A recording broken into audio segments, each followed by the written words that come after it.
এখানে যারা উপস্থিত আছেন তাদের সকলকে আমি রবীন্দ্র শুভেচ্ছা জানাই। এতক্ষণ গান শুনলেন, কবিতা শুনলেন, একটু বক্তৃতা শুনুন। কবিতা তো কিছু বক্তৃতা আছে।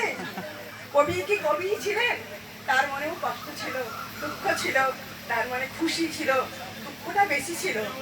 বলে দেখবেন সেই দুঃখের কথা আমি একটু আপনাদের কাছে তুলে ধরছি। ভগ্ন সুরে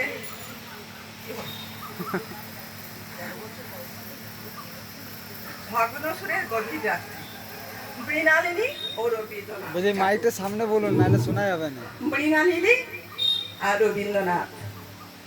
রবীন্দ্রনাথ ঠাকুরের জীবনের অন্তরঙ্গ অধ্যায়গুলির মধ্যে অন্যতম এক অধ্যায় ছিল মৃণালিনী দেবীর সঙ্গে তার সম্পর্ক। শুধু একজন পত্নী হিসাবে নয়, মৃণালিনী ছিলেন রবির জীবনের ছায়া, একান্ত প্রিয়, একান্ত গভীর হৃদয়ের সঙ্গিনী। কিন্তু এই সম্পর্কের সবচেয়ে হৃদয়স্পর্শী মুহূর্তটি এসেছিল মৃণালিনী দেবীর মৃত্যুর পটকালে। এক গভীর অন্ধকার রাত্রে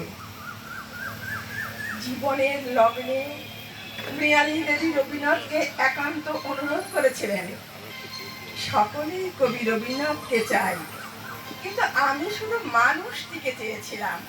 কবিকে আমি চিনেছি, ভালোবেসেছি, কিন্তু শেষ মুহূর্তে আমি সেই মানুষ রবীন্দ্রনাথকে চাই। একবার কবি নয়, শুধু তুমি। সেই রাত্রে প্রকৃতি নিজেও যেন থমকেছিল, আকাশে গর্জন করছিল বজ্রধ্বনি, বৃষ্টি নামছিল নিঃশব্দে, যেন প্রকৃতিও মৃণালিনীর হৃদয়ে হাহাকার বহন করছিল।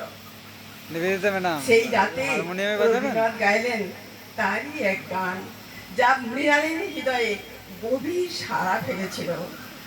আজ ঝড়ো ঝড়ো রাতে তোমার অধীর আহ্বান, পরানো পেয়া বন্ধুরে আমার, আকাশে বৃষ্টি হাসে গানে, তুমি কি শুনিতে পাও, দুয়ারে খুলে দাও প্রিয়তম, চাই যে বারবারে।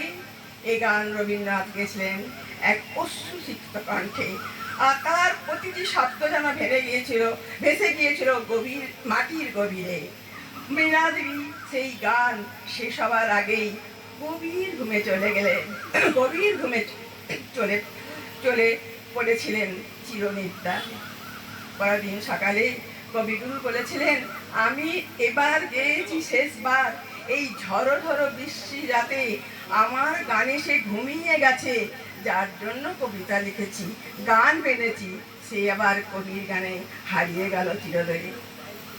জয় গুরু, জয় গুরু, জয় গুরু।